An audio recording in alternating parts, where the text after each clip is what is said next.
This conference will now be recorded.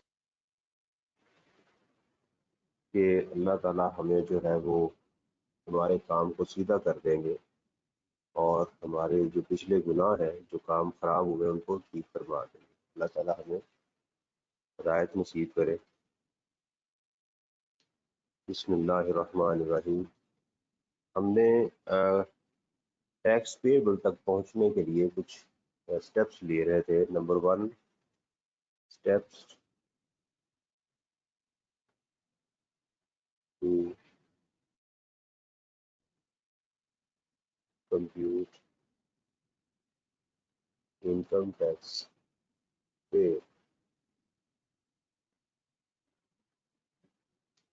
उसमें हमारे पास जो स्टेप 1 है वो ये है कि हमने सबसे पहले टोटल इनकम कंप्यूट करनी है। पहले उसकी हेडिंग देंगे, उसका जो टाइटल है। नंबर 2 उसके ऊपर हम हेडिंग के बाद उसकी टोटल इनकम को कैलकुलेट करेंगे। टोटल इनकम के बाद उसमें डिडक्टिबल अलाउंसेस माइनस करेंगे तो हम टैक्सेबल इनकम तक आ जाएंगे। टैक्सेबल इनकम के बाद हम उसका पर्सनल स्टेटस फाइंड करेंगे, टैक्सेशन में जाएंगे, उसकी टैक्स कैलकुलेट करेंगे और टैक्सेशन में उसका जो नंबर 1 स्टेप है वो हम ये लेंगे कि उसका स्टेटस क्या है, उसका स्टेटस फाइंड करेंगे, टेबल चूज करेंगे और उससे टैक्स रेट अप्लाई करें। और जो नेक्स्ट स्टेप है वो जो हमारी टैक्सेशन में टैक्स लायबिलिटी आएगी उसमें से हम एडवांस टैक्स माइनस करेंगे तो हमारे पास टैक्स पेएबल आ जाए।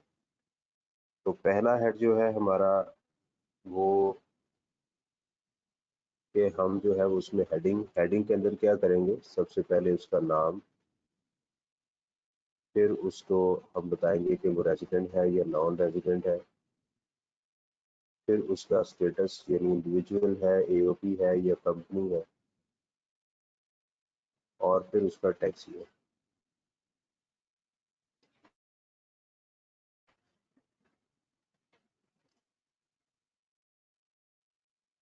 और टैक्स ईयर में एक बात आपने याद रखनी है, इसके साथ कभी भी इनकम टैक्स में इसके साथ महीना या डेट नहीं मेंशन कर, बस इसके साथ सिर्फ ईयर लिख रहा है आपने 2020 2019, बस ये चीज़ें करनी है। इसके साथ जून वगैरह ऐसी कोई चीज़ नहीं करनी है आपने। देन है जी हमारे पास टोटल इनकम। टोटल इनकम हम कैलकुलेट करेंगे। टोटल इनकम हमारी जो है वो 5 हेड्स में है। वो है income from salary, income from property, business income,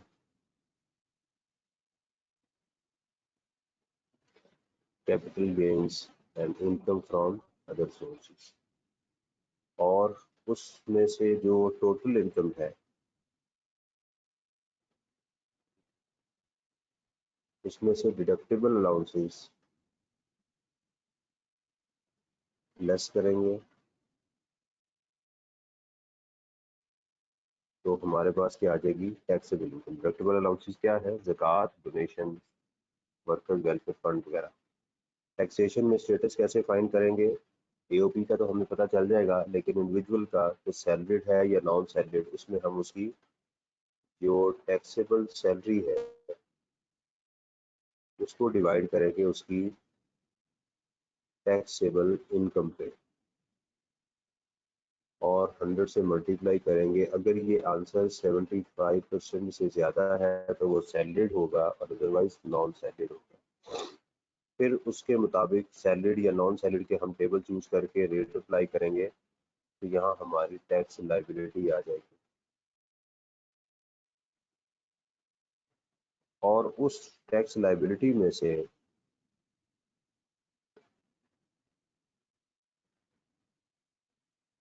हम विदहोल्डिंग टैक्स या एडवांस टैक्स माइनस करेंगे तो हम या तो टैक्स पेबल तक आ जाएंगे, टैक्स रिफंडेबल तक आ जाएंगे। ये हमारा जो है वो एक तरीकेकार होगा। इन्हीं स्टेप्स को आपने आज भी फॉलो करना है, अपनी लाइफ में भी फॉलो करना है, सीए फाइनल में भी फॉलो करना है। ये टैक्स रेट अस्सलाम से वालेकुम कल। सर। जी वालेकुम सलाम। जी बेटा, कोई क्वेश्चन है आपका? जी अल्लाह ताला आप लोगों को खुश रखे जी। उसके बाद है जी टैक्सेबल इनकम। टैक्सेबल इनकम के अंदर हमने ये रेट्स जो है, पहले आपको जो नॉन सैलरीड के नज़र आ रहे हैं, इसकी इस साल के लिए पहचान ये है। पिछले सालों में तो दोनों बराबर थे, 400,000 की एग्जेम्पशन थी, लेकिन इस साल जो नॉन सैलरीड को है वो 400,000 की एग्जेम्पशन है, और सैलरीड पर्सन को 600,000 की एग्जेम्पशन। कल ये क्वेश्चन हमने किया था, mister Hamid was doing a job in a well reputed company with a taxable salary, सिर्फ उसमें सैलरी थी और कोई चीज़ नहीं। आज इसकी दूसरी इलस्ट्रेशन करते हैं।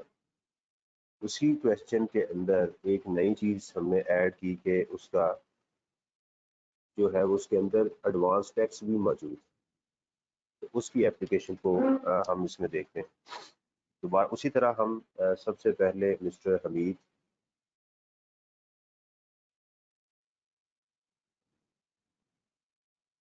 और उसके बाद उसका जब नहीं एग्जाम में बताया तो हम उसको क्या कंसिडर करेंगे, रेजिडेंट, और मिस्टर हमीद क्या है, इंडिविजुअल, और फिर उसका टैक्स ईयर 2000 हमारा जैसे 20 है, ये हम इसमें लिखते हैं। उसके बाद कंप्यूटेशन ऑफ टैक्सेबल इनकम,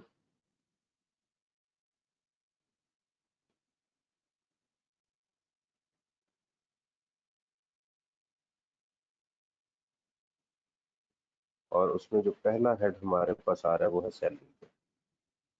क्योंकि इसमें है ही एक अमाउंट, इसलिए हम उसमें 80,000 मल्टीप्लाइड बाई 12, तो इसमें हमारी जो टैक्सेबल इनकम आ जाएगी दैट विल बी 960,000। क्योंकि इसमें मजीद डेटा नहीं है तो इसमें हम इतना ही लिख सकते हैं। उसके बाद इसमें हमारी आ जाएगी टैक्सेशन। तो टैक्सेशन में सबसे पहले उसका सैलरीड या नॉन सैलरीड स्टेटस। तो चूंकि इसमें है ही सैलरी और इसी को इसी पे डिवाइड करेंगे तो आंसर 100% यानी 75% से ज़्यादा आएगा, तो इसलिए हम यहाँ इसको लिखेंगे सैलरीड केस। अब सैलरीड के बाद इसको देखना पड़ेगा कि चूंकि ये सैलरीड है तो इसका टेबल 2 में देखेंगे। तो फर्स्ट स्लैब जो है वो 0% की, सेकंड स्लैब जो है वो 600,000 1.2 मिलियन की है। तो इसलिए हम इसमें कहाँ फॉल करेंगे, 1.2 मिलियन। और उसमें टैक्स रेट्स क्या लिखे हुए हैं, 5%, 5% ऑफ द अमाउंट, ब्रैकेट के बाद हम इस अमाउंट को लिखेंगे 600,000। तो इसका हमारा answer I think so 18,000। Yes sir 18,000 20.05 जी, रुपीज 18,000 हमारे पास आ गया। अब इसमें ये जो एडवांस टैक्स उसने ड्यूरिंग द पीरियड पे किया है वो हम इसमें से 35,500 क्या कर देंगे, लेस। इसमें से हम करेंगे लेस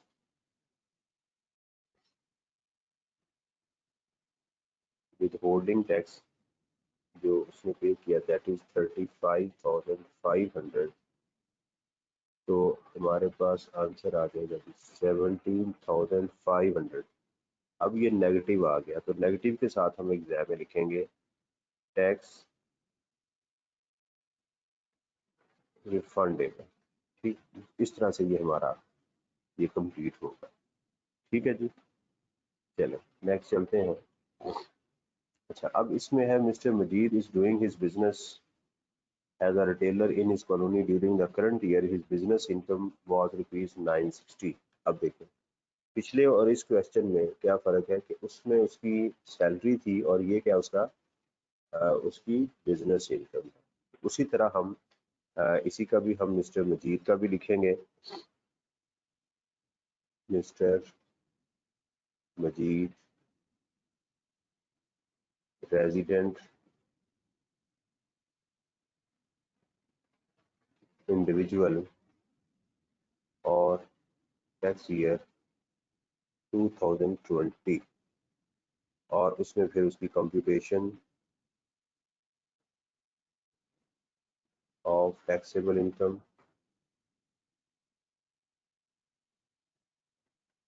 और इसमें क्या है, उसकी सिर्फ एक ही इनकम है, वो है बिजनेस इनकम।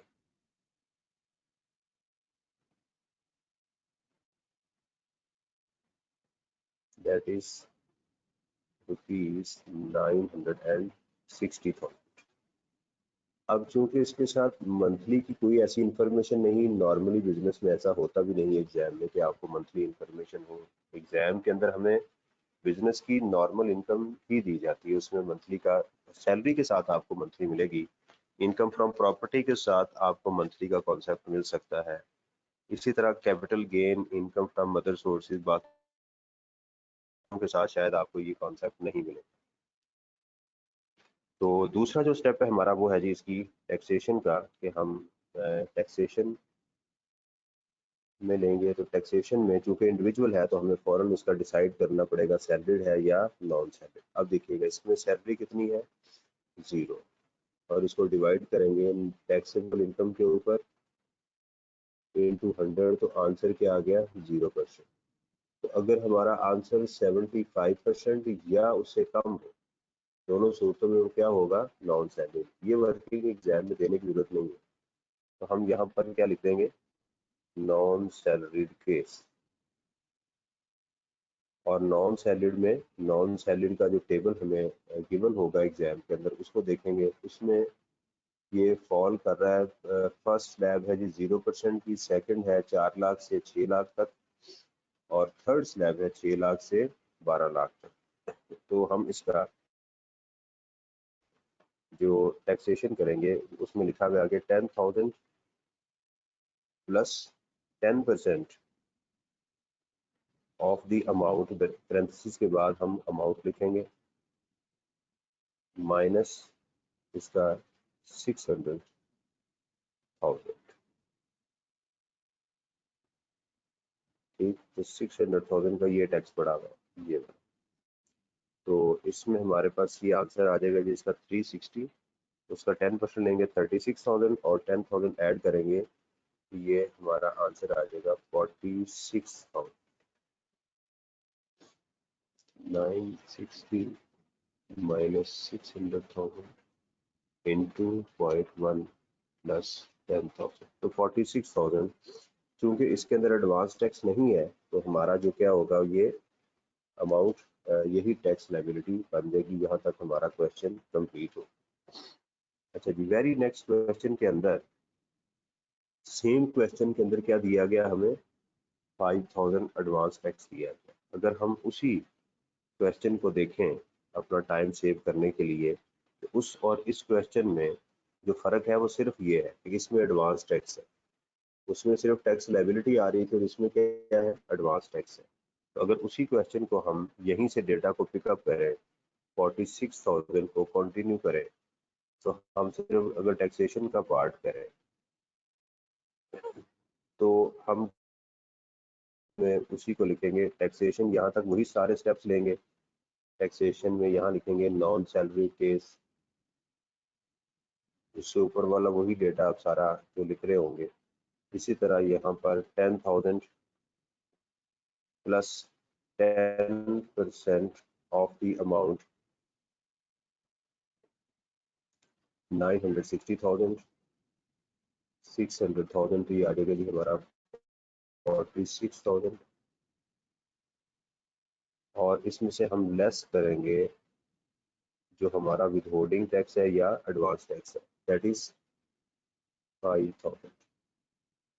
तो इनका आ जाएगा टैक्स पेएबल 41,000। तो यहाँ पर याद रखें कि जब आप लिखें एग्जाम में टैक्स पेएबल,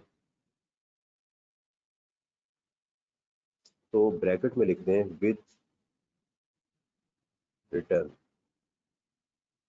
यानी जब आप अपनी रिटर्न, यानी वो जो डॉक्यूमेंट है, रिटर्न क्या है, एक डॉक्यूमेंट है जो एफपीआर को हमने जमा करवाना होता है, उसके साथ जमा करवाना है, रिफंड के साथ नहीं ये वर्ड लिखी। लेकिन रिफंड विदाउट टैक्स के ही, क्योंकि वो तो रिफंड करना है ना, लेकिन जो टैक्स पेएबल है, जब तक आप टैक्स पे नहीं करेंगे जो अमाउंट आप कमिट कर रहे हैं, उस वक्त तक आपकी रिटर्न जो है फाइल नहीं होगी। ये ना भी लिखेंगे तो कोई इतना इंप्रेशन नहीं बुरा होगा, एग्जाम के अंदर भी ऐसे टैक्स पेएबल लिखा जाता है, लेकिन बेहतर ये है कि आप इस वर्ड को जब टैक्स पेएबल आ जाए, पॉजिटिव आएगा तो टैक्स पेएबल, और अगर नेगेटिव आएगा तो रिफंडेबल का वर्ड आप यूज कर सकते हैं। अच्छा जी, अब क्वेश्चन के अंदर हमारे तो ये पास जो जी तो ये जनाब, इसमें से 5000 माइनस किया, तो ये विथहोल्डिंग टैक्स एडवांस माइनस टैक्स क्यों था ना किया? ये देखो, माइनस करना होता है, ये हमारा एडवांस टैक्स होता है ना, ये वो अमाउंट है जो हमने डिपार्टमेंट को पे करनी है। ठीक है ना, ये वो अमाउंट है जो हमारी लाइबिलिटी है। लाइबिलिटी क्या होती है, जिम्मेदारी, ये हमने देना था, और ये टैक्स ड्यूरिंग द पीरियड हम काट चुके हैं, ये हम ऑलरेडी पे कर चुके हुए हैं। ये जो टैक्स पाकिस्तान का जो टैक्सेशन सिस्टम है, उसके अंदर आप पूरा साल एडवांस टैक्स पे करते हैं, टेलीफोन के ऊपर, दूसरी चीज़ों के ऊपर, और वो जाके एंड के ऊपर जब आपने यहाँ पर अपनी टैक्स लाइबिलिटी कैलकुलेट करनी है, तो ये एडवांस टैक्स उसमें से माइनस करना है। एडवांस से मुराद ये है कि मैं एडवांस में दे चुका हुआ हूँ, तो आपने 46,000 देना है, तो जो आप एडवांस दे चुके हैं, ये तो जिंदगी का आपकी ऑर्डिनरी बिजनेस ऑफ लाइफ में भी यही थी कि जब आप प्राइस पे करते हैं तो उसमें से एडवांस माइनस करते हैं, तो जो एडवांस दे चुके हैं वो माइनस करेंगे, और साल के एंड के ऊपर ये अमाउंट जो है जब रिटर्न जमा करवाएंगे उसके साथ पे कर देंगे। अच्छा जी, दूसरा हमारे पास है जी, mister Habib was doing a job in a well-reputed company with a taxable salary of 80,000।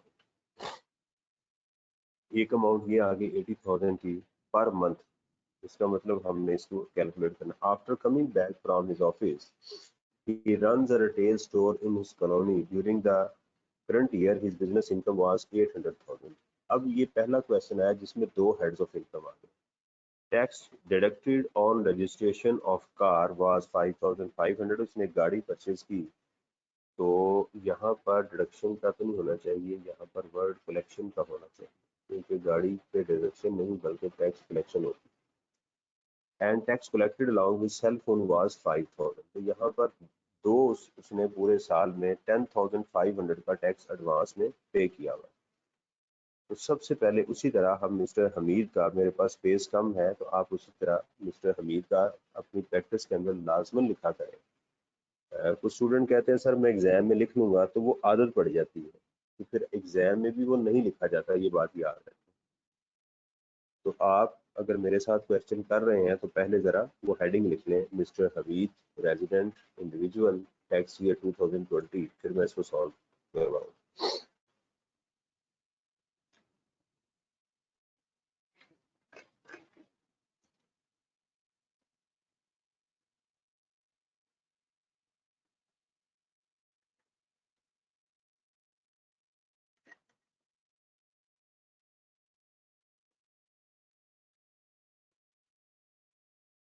अच्छा जी, लिख लिया आपने?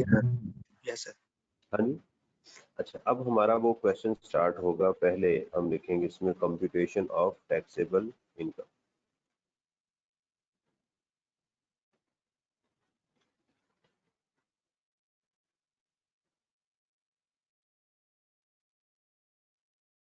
ठीक, कंप्यूटेशन ऑफ टैक्सेबल इनकम में जो पहला हेड है हमारे पास वो है इनकम फ्रॉम सैलरी का।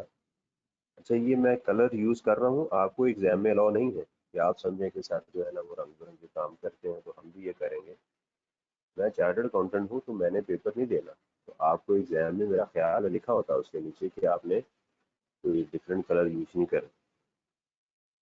तो 80,000 मल्टीप्लाइड बाय 12, तो हमारे पास इसकी जो टैक्सेबल सैलरी आ जाएगी 960,000। और दूसरी चीज उसमें क्या है, बिजनेस इनकम, और वो क्या है 800,000। क्लियर?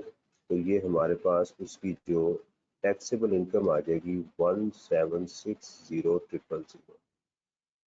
इसके अंदर ये बात नोट करें कि देखें मैंने इसकी वर्किंग नहीं शो की, मैं डायरेक्ट लिखी क्योंकि ये क्वेश्चन के अंदर डायरेक्ट अमाउंट गिवन थी इसलिए मैंने लिखी, लेकिन ये 960 इस पूरे क्वेश्चन में कहीं भी नहीं लिखा हुआ, इसको मैंने प्रोसेस किया है, उसकी मुझे वर्किंग साथ एग्जाम में शो करना है। आप ज़्यादा से ज़्यादा ये कर सकते हैं कि 80,000 को 80K लिख सकते हैं पेपर में, लेकिन यहाँ K नहीं लिखना।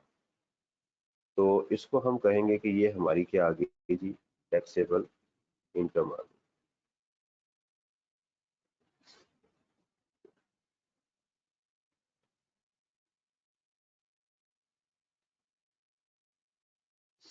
अच्छा तलहा मुझे ये बताओ कि मैंने टोटल इनकम की बजाय इसको टैक्सेबल इनकम क्यों लिखा है, हालांकि ये तो टोटल इनकम है, अगर आप हेड्स को ऐड करें तो ये टोटल इनकम बनता है।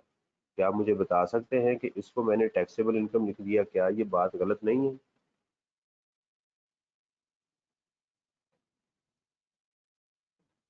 जी Talha, are you present?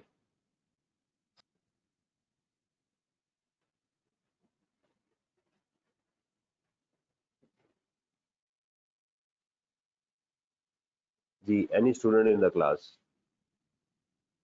Sir because अभी हमने इसका टैक्सेशन करना है, ये जो इनकम है ये हमारे पास टोटल इनकम तो है, लेकिन ये टैक्सेबल इनकम भी है क्योंकि हमने इसकी टैक्सेशन लेनी है अभी। जी कोई और स्टूडेंट? सर इसमें सर ना क्योंकि क्वेश्चन में सर डिडक्टेबल अलाउंसेस नहीं है इसलिए सर।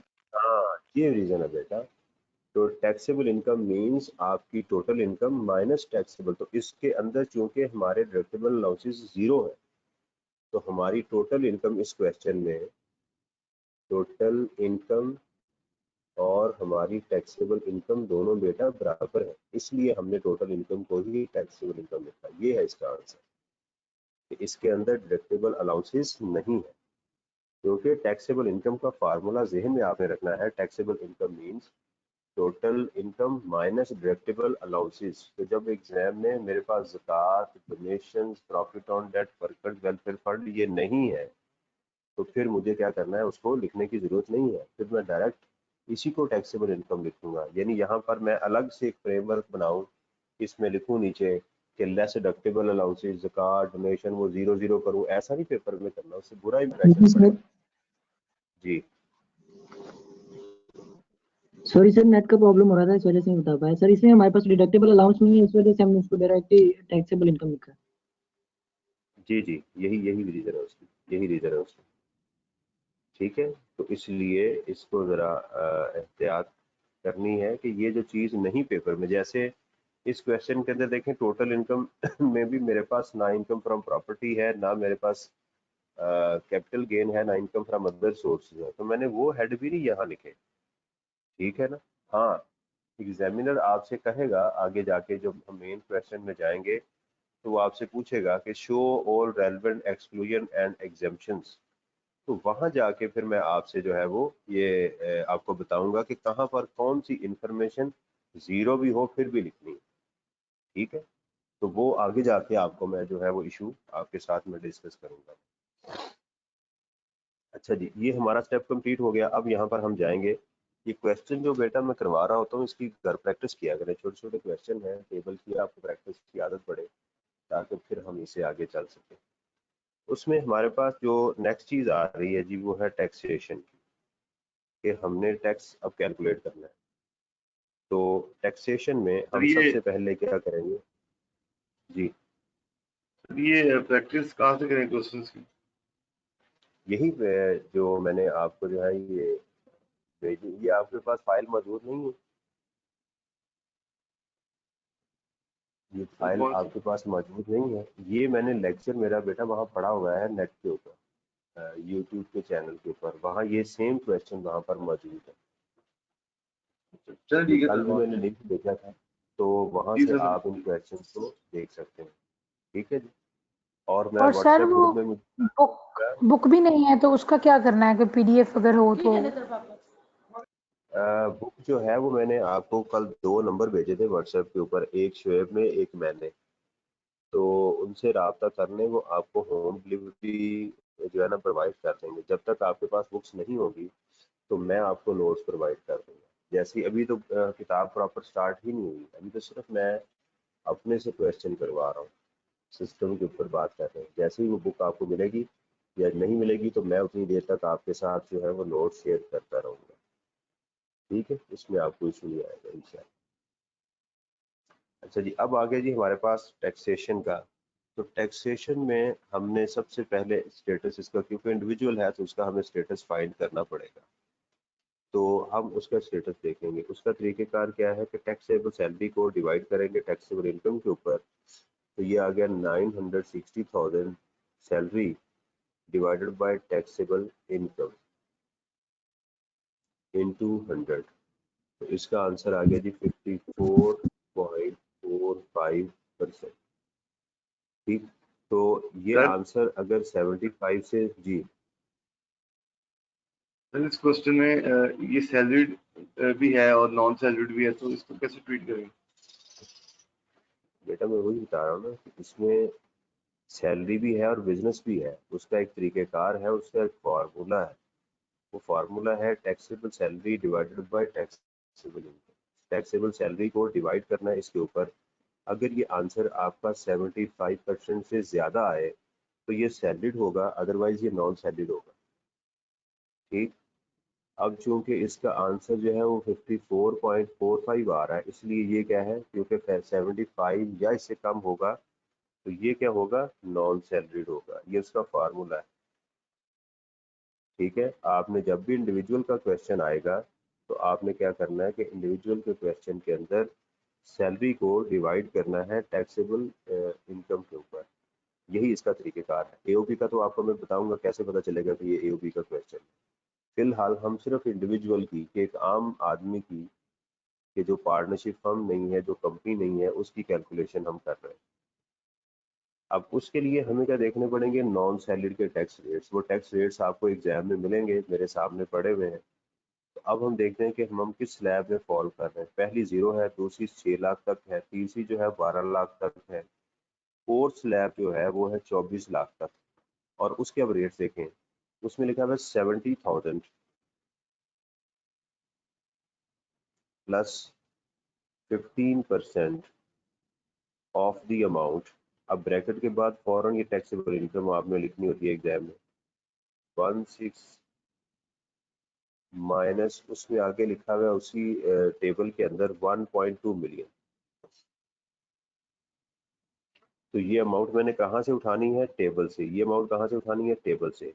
ये मेरी कैलकुलेशन होगी ये वाली, और ये कहाँ लिखी हुई है, एग्जाम में आपको टेबल के अंदर लिखी हुई होगी।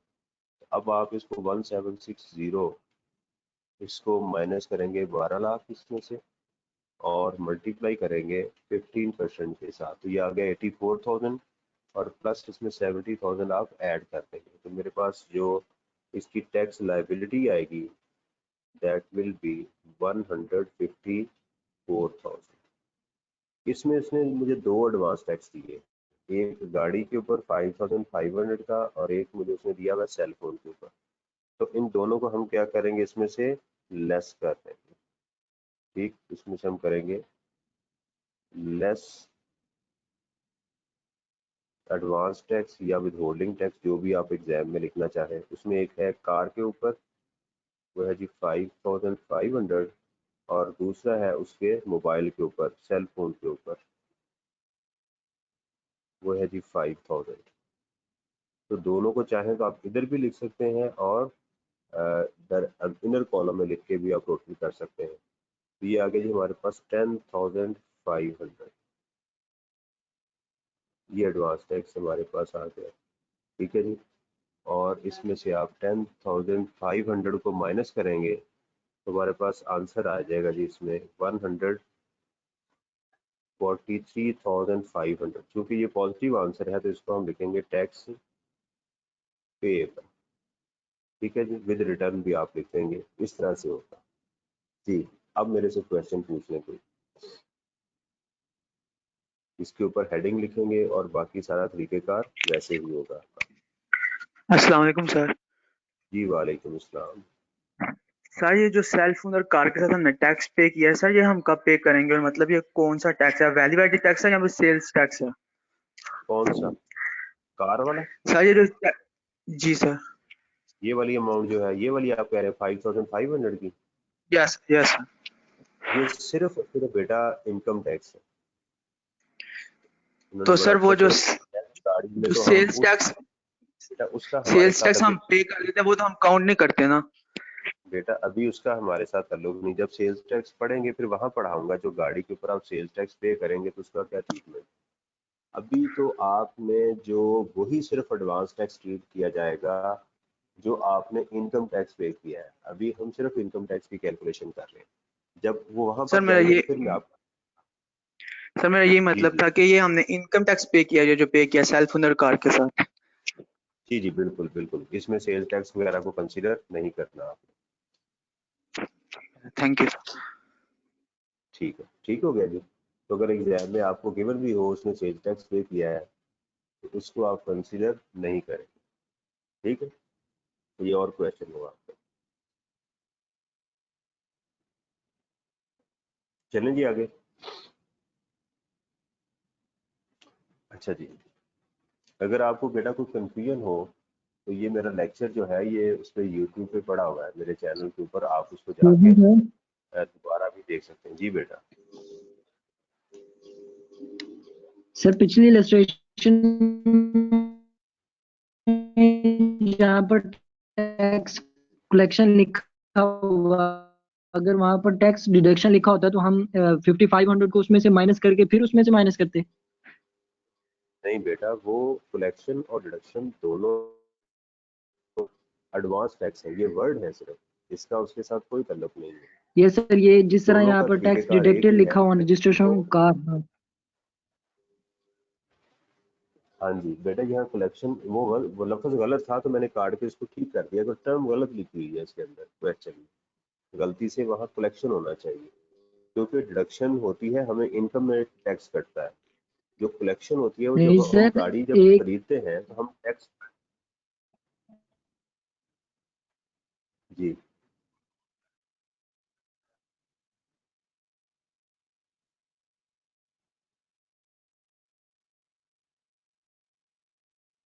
आपकी बेटा मुझे आवाज़ नहीं आ रही, अगर मेरी आपको आवाज़ आ रही है ना तो यही चीज़ जो पिछला लेक्चर है ना यूट्यूब चैनल के ऊपर जाके मेरा, वो आप देख लें तो वहां से आपको बड़ा क्लियर फर्क समझ आ जाएगी कि डिडक्शन और कलेक्शन क्या है। डिडक्शन और कलेक्शन से कोई फर्क नहीं पड़ता, ये दोनों एडवांस टैक्स है, ये सिर्फ एक इंफॉर्मेशन है, ये आपके सिलेबस का हिस्सा नहीं है, ओके सर, ये आपको एग्जाम के अंदर यस सिर्फ आपको दी जाएगी, ये इंफॉर्मेशन सिर्फ आपको प्रोवाइड की जाएगी, आपसे कैलकुलेट नहीं करवाई जाएगी, आपको एग्जाम में बताया जाएगा, आपने जस्ट सर यहाँ पर जहाँ पर टैक्स डिडक्शन सॉरी कलेक्शन लिखवा है, यहाँ पर अगर लेट सपोज किसी और जगह पे यहाँ पर बेटा अभी आ रहा आगे, जरा थोड़ा सा वेट कर लें, अभी अर्ली इलस्ट्रेशन में आ रहा है, उससे आपको पता चल जाएगा। ठीक है जी। अच्छा जी, अब देखिएगा इसमें ये जो आपने क्वेश्चन पूछा वो इसमें आ रहा है। Mister Mubashir started a job in August with taxable salary of ₹400,000 per month. ये देखो, अब यहाँ पर उसने आपको टाइम फ्रेम बता दिया। अब नोट करने वाली चीज ये है कि उसने टाइम फ्रेम बता दिया कि आपको उसने अगस्त में जॉब स्टार्ट की है with a taxable salary of 400,000 per month. After coming back from his office, he runs a retail store in his colony. During the current year, his business income was ₹800,000. तो हमारे पास दो चीजें आ गई, एक उसकी salary आ गई और दूसरा उसमें बिजनेस आ गया। उसके बाद कहता है जी कि उसने गाड़ी रजिस्टर्ड करवाई।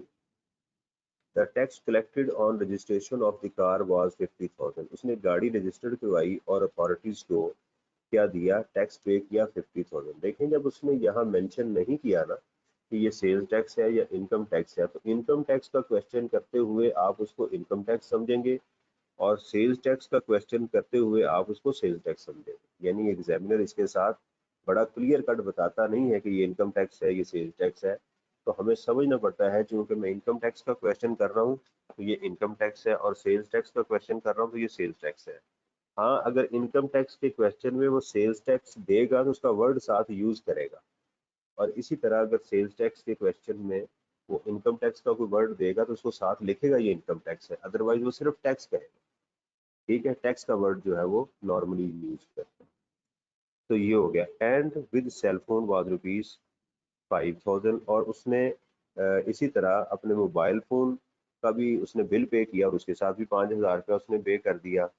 Tax deducted by the employer, और जब उसके एम्प्लॉयर ने उसको सैलरी दी तो उसका भी टैक्स काट लिया। तो हमारे पास यहाँ पर क्या हुआ कि हमारे पास जो चीज़ें थी एडवांस टैक्स में, एक ये अमाउंट आ गई, एक ये अमाउंट आ गई और एक ये अमाउंट आ गई। तो मिस्टर मुबशर जो है वो पूरे साल में 5,50,000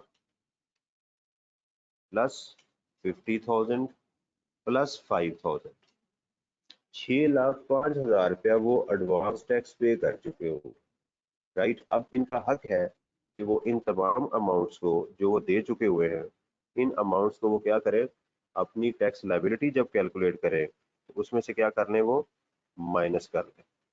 ठीक है जी। तो इसी तरह स्टेप हमारे सेम वही चलेंगे जैसे कैलकुलेट किया था। इस क्वेश्चन में एक और चीज उसने बता दी कि उसने जॉब जो है वो अगस्त में स्टार्ट की है। ये देखें हमारा जो अगर उसने देखें क्वेश्चन में कुछ नहीं बताया हुआ, तो हमारा जो नॉर्मल टैक्स ईयर है वो स्टार्ट होता है जुलाई से और एंड होता है 30 जून को। अब देखें कि जब हमने उसने जॉब अगस्त में स्टार्ट की है, तो इससे एग्जामिनर हमें बता रहा है कि अब आपने इसको 12 से मल्टीप्लाई नहीं करना। ठीक। अब देखें अगस्त, सितंबर, अक्टूबर, नवंबर, दिसंबर, जनवरी, फरवरी, मार्च, अप्रैल, तो यहाँ तक जाएगा तो उसने इस साल की जो टैक्सेबल इनकम है वो कितनी आ रही है, उसकी 11 माह की। ये नहीं करना कि अगला एक महीना मिला के उसकी 12 पूरे करने, नहीं, हमारा टैक्स ईयर खत्म हो गया। ये हमारा जब टैक्स ईयर क्लोज हो गया तो हमने उसी तक जाना है, उसके अंदर जो भी उसका टैक्स ईयर होगा उस तक आपने उसकी कैलकुलेशन वो करना है। ठीक हो गया। अच्छा, अब हम इससे तो हमें ये पता चला कि अब हमने इस अमाउंट को किससे मल्टीप्लाई करना है, 11 के साथ। पिछले क्वेश्चनों में हम उसको 12 के साथ मल्टीप्लाई करते रहे। बेटा एक मिनट मुझे क्वेश्चन कंप्लीट तलहा करने दे, फिर मेरे से पूछिएगा। मैं जब क्वेश्चन कंप्लीट कर लूंगा पूछ के, जब उससे मैं आपसे पूछूंगा कि मुझे कोई क्वेश्चन है तो बताना। इसी तरह आप उसमें उसके क्वेश्चन को करेंगे। मुझे ना थोड़ा सा असल में ना अक्सर आप लोगों के क्वेश्चन जो होते हैं ना वो सॉल्व हो जाते हैं दरमियान के अंदर ही। जब आप सॉल्व करेंगे ना, मैं इसका सोल्यूशन दूंगा तो फिर उसके अंदर आपको इंशाल्लाह उसका आंसर भी मिल जाएगा। इसी तरह क्वेश्चन के अंदर हम जो है वो लिखेंगे मिस्टर मुबशर। दोबारा मैं जो उसी का कर रहा हूँ, मिस्टर मुबशर। अगर क्वेश्चन में नहीं मेंशन तो हम इसको क्या लिखेंगे, रेजिडेंट और इंडिविजुअल, और फिर उसका आएगा टैक्स ईयर, इट इज 2020। मैं भी बेटा आपको आंसर करूंगा, पहले इसका सोल्यूशन देख। ठीक है जी। उसमें सबसे पहले हमारे पास जो अमाउंट आई वो है सैलरी की, टैक्सेबल सैलरी। अब देखिए मेरे पास बड़ी अमाउंट है ना, तो मैं चाहूँ तो इस 4 लाख को मैं 400,000 के यानी 1000 में लिख सकता हूँ, इंटू 11, ये मैं अमाउंट यहाँ पर लिख लेता हूँ। तो 400,000 इंटू 11, तो मेरे पास 4.4 मिलियन आ गया। तो यहाँ मेन में कोशिश करें कि ऐसी काम ना करें। कोशिश क्या करना ही नहीं है, यहाँ पर आपने पूरी अमाउंट लिखनी है जो कैलकुलेटर पे शो हो रही है। उसके बाद जो बिजनेस इनकम है उसकी हमारे साथ कोई वर्किंग नहीं करनी, क्योंकि उसने डायरेक्ट टैक्सेबल इनकम दे दी है। अब इसमें हम क्या करेंगे, बिजनेस इनकम उसकी लिखेंगे, वो है जी 8 लाख रुपया। ठीक हो गया, 8 लाख, तो प्लस 800,000 हमारे पास आंसर आ गया 5.2 मिलियन। तो इसको हम कहेंगे टैक्सेबल इनकम। हालांकि ये टोटल इनकम है इसलिए टैक्सेबल इनकम कहेंगे क्योंकि इसमें डिडक्टेबल अलाउंसेस शामिल नहीं है। तो ये आंसर आ जाएगा 5.2 मिलियन, और टैक्सेबल इनकम को आपने डबल लाइन के साथ क्लोज करना। ठीक हो गया। उसके बाद हम इसका फाइंड करेंगे स्टेटस, कि इसका जो है वो स्टेटस क्या है। ठीक है। अब इसके स्टेटस पहले, अब अगला स्टेप क्या होगा हमारा, टैक्सेशन का। हम इसमें लिखेंगे टैक्सेशन। अब टैक्सेशन में देखना पड़ेगा ये सैलरीड है क्योंकि इंडिविजुअल है ना। जब भी इंडिविजुअल आपका एग्जाम में होगा तो आपको फौरन इसे एग्जाम टैक्सेशन के अंदर जाके यहाँ डिसाइड करना पड़ेगा ये सैलरीड है या नॉन सैलरी। उसका तरीकेकार क्या है कि आप टैक्सेबल सैलरी को डिवाइड करेंगे टैक्सेबल इनकम के ऊपर। ये वर्किंग शो करने की जरूरत नहीं है, आप वैसे ही कैलकुलेटर के ऊपर आप लिखें 4.4 मिलियन, ऐसे ही ये मैं लिख रहा हूँ, लेकिन आपने एग्जाम में लिखने की जरूरत नहीं है। Divided by taxable income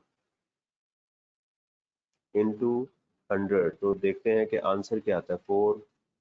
4.4 million divided by 5.2 million, हमारे पास 84.61 आ गया। ठीक है, 84.62 कर लें, 62% आ गया। अब चूंकि हमारा आंसर 75 से एक्सीड कर गया, तो हम कहेंगे कि मिस्टर मुबशर जो है वो क्या है, सैलरीड केस है। तो इससे क्या होगा कि हमें अब जो टेबल, क्योंकि हमारे पास दो टेबल हैं, अब हम सैलरीड वाला टेबल जो है वो देखेंगे। ठीक हो गया। इससे एक बात और भी हमें समझ आ रही है कि पाकिस्तान के अंदर सैलरी और बिजनेस के ऊपर कोई अलग अलग रेट्स नहीं है। हमें हमेशा पांचों इनकम को ऐड करना है, हमेशा तो नहीं कह सकते, आप आगे एक्सेप्शंस हैं। तो यानी हमने पहले टोटल इनकम को ऐड करना है और उसके ऊपर या तो टेबल 1 लगेगा या टेबल 2 लगेगा। इसका मतलब ये है कि इसमें बिजनेस इनकम तो मौजूद है, लेकिन रेट्स कौन से अब लगेंगे सारी इनकम के ऊपर, इसके ऊपर सैलरीड वाले, क्योंकि उसका स्टेटस क्या है, सैलरीड केस है। ठीक होगी बात। अब हम देखते हैं कि 52 लाख जो है वो सैलरीड में कहाँ फॉल कर। पहला स्लैब है जी 6 लाख तक, दूसरा 12, 18, 25, 35 लाख तक है, और उसके बाद हमारे पास जो नेक्स्ट स्लैब है वो है जी 50 लाख तक, ये उसमें भी उससे भी आगे है। तो 7th स्लैब में ये फॉल कर रहा है और वो है 80 लाख तक, 50 लाख से ज़्यादा और 80 लाख तक है। उसके आगे टेबल देखेंगे, रेट देखेंगे, उसमें लिखा हुआ है जी 670,000। ये कहाँ से लिखा हुआ है, उस टेबल के अंदर लिखा हुआ है, अगर आप देखेंगे तो ये अमाउंट मैंने वहाँ से उठाई।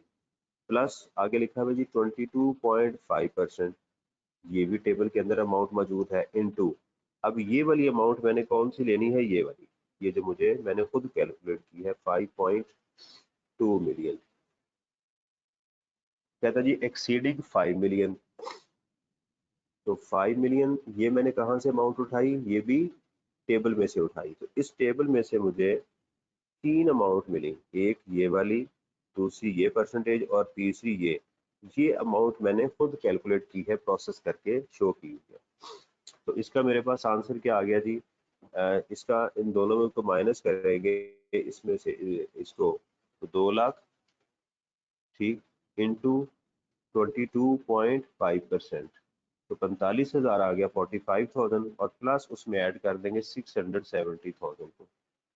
तो इसका जो टैक्स लाइबिलिटी आएगी 715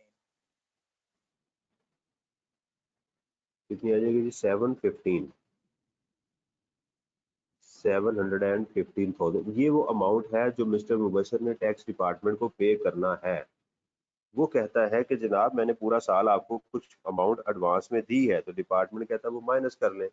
तो हम क्या करेंगे, इसमें से इसका करेंगे लेस विद होल्डिंग टैक्स या एडवांस टैक्स। अब देखें कि यहाँ पर कलेक्शन का वर्ड यूज हुआ है, यहाँ डिडक्शन का वर्ड यूज हुआ है। ये सिर्फ तरीकेकार है टैक्स कलेक्ट करने के डिपार्टमेंट के, कहीं डिडक्शन हो रही होती है, कहीं कलेक्शन होती है। अब सैलरी मिली है आपको 5, ये जो है ये सैलरी आपको 44 लाख मिली है, तो मिली पूरी तो नहीं होगी, उसमें एम्प्लॉयर ने इतना टैक्स काटा होगा, माइनस किया होगा। ठीक है, तो इसमें हम इसको इसी तरह लिखेंगे, ऑन कार रजिस्ट्रेशन, आप चाहे तो इसको यहाँ लिख सकते हैं 50,000 डायरेक्ट एग्जाम के अंदर, इसी अमाउंट के नीचे कार की रजिस्ट्रेशन, उसके बाद सेल फोन के ऊपर 5,000, और फिर आप उसमें करेंगे कार की उसकी सैलरी के ऊपर, तो 550,000। तो अब देखते हैं कि इसमें आपका आंसर जो है -50,000, -5,000, -550,000। तो ये हमारे पास टैक्स पेएबल आ गया 110,000। इसको लिखेंगे tax payable with return 1,10,000, positive amount आएगी, और इसको डबल लाइन से क्लोज करना। जी तलहा, अब बेटा क्वेश्चन पूछो।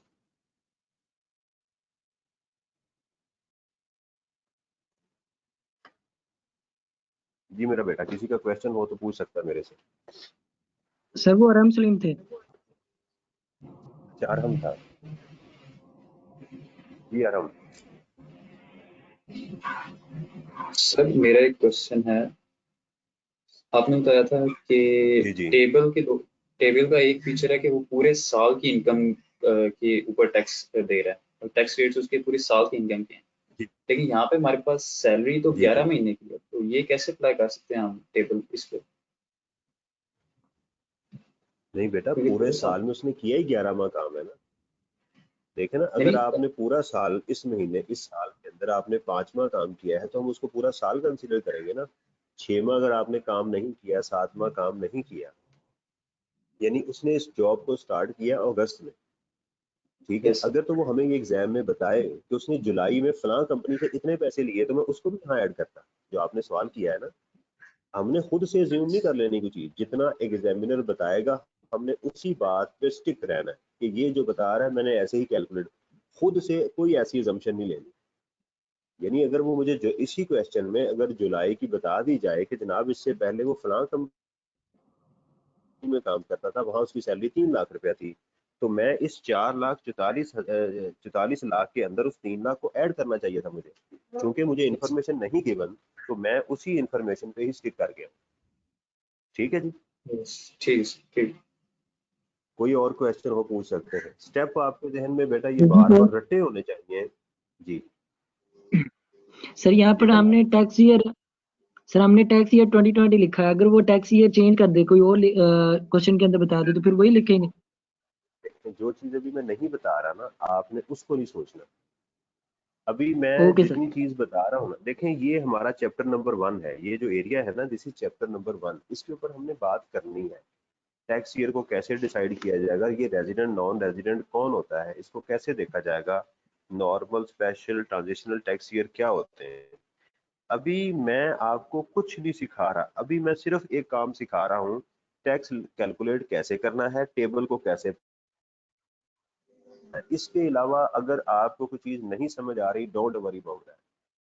आपको सिर्फ इतना पता होना चाहिए कि नंबर 1 मैंने प्रोफाइल लिखना है एग्जाम में न्यूमेरिकल के अंदर, नंबर 2 मैंने क्या करना है, उसका टोटल इनकम कैलकुलेट करनी है, उसमें डिडक्टेबल अलाउंसेस माइनस करने हैं, टैक्सेबल इनकम कैलकुलेट करनी है, टैक्सेशन में जाके मैंने उसका स्टेटस फाइंड करना है, टैक्स लायबिलिटी कैलकुलेट करनी है, उसमें से एडवांस टैक्स मैंने माइनस करना है, दैट्स इट।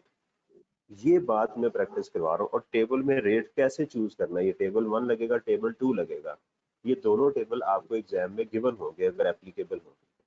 रेट्स आपको याद करने की जरूरत नहीं, अंडरस्टैंड करना है, वो आपको एग्जाम में मिल जाएंगे। ठीक है, ये वाली चीज। बाकी अभी आपको जितना मैं करवा रहा हूँ उसको आप देखते जाए, ठीक है। आगे इसी तरह 1 बाय 1 हर चीज आएगी इंशाल्लाह, उसको करेंगे। ये देखें, मार्केट से मैं थोड़ा सा हटके काम करवाता हूँ। तो ये मार्केट के अंदर डायरेक्ट स्टेप के ऊपर लोग नहीं आते। जी मेरा बेटा। सर ये टैक्स लायबिलिटी को टैक्स पेबल भी कह सकते हैं? क्या कह सकते हैं? नहीं नहीं, टैक्स डेबिट नहीं कहना, वो मैंने आपको सिर्फ समझाने के लिए कहा था। आपने कभी भी ऐसे पेपर में, वो सिर्फ मैंने टैक्स क्रेडिट, असल में इसको टैक्स क्रेडिट कहते हैं। ये जो नहीं अमाउंट है ना, लॉ में इसको उसने टैक्स क्रेडिट लिखा हुआ है। सर मैं कह रहा था कि लायबिलिटी को डेबिट नहीं कहना, उसको टैक्स लायबिलिटी कहना है। नहीं सर मैं कह रहा था कि टैक्स लायबिलिटी को टैक्स पेबल भी कह सकते हैं। टैक्स पेबल नहीं बेटा, ये गलत होगा। टैक्स लायबिलिटी, देखिए टैक्स लायबिलिटी और पेएबल में हेल ऑफ डिफरेंस है। अगर एग्जाम के अंदर एडवांस टैक्स नहीं, अगर दोबारा सुन लें, अगर पेपर के अंदर आपके पास एडवांस टैक्स नहीं तो फिर ये पेएबल बन जाएगा, क्योंकि हमने एडवांस दिया ही कोई नहीं है, सारा टैक्स देना है, फिर हो सकता है। लेकिन एग्जाम में जब आपसे पूछा जाए टैक्स लायबिलिटी कैलकुलेट करें, तो आपने टैक्स लायबिलिटी कैलकुलेट करनी है। अगर वो कहे टैक्स पेएबल कैलकुलेट करना है, तो टैक्स पेएबल कैलकुलेट करना है। उसके दौरान अगर आपका एडवांस टैक्स 0 है, किसी ने टैक्स पे ही नहीं किया, तो जाहिर बात है उसकी जो टैक्स लायबिलिटी है उसमें एडवांस टैक्स 0 ही माइनस होगा, तो टैक्स लायबिलिटी ही टैक्स पेएबल बन जाएगी।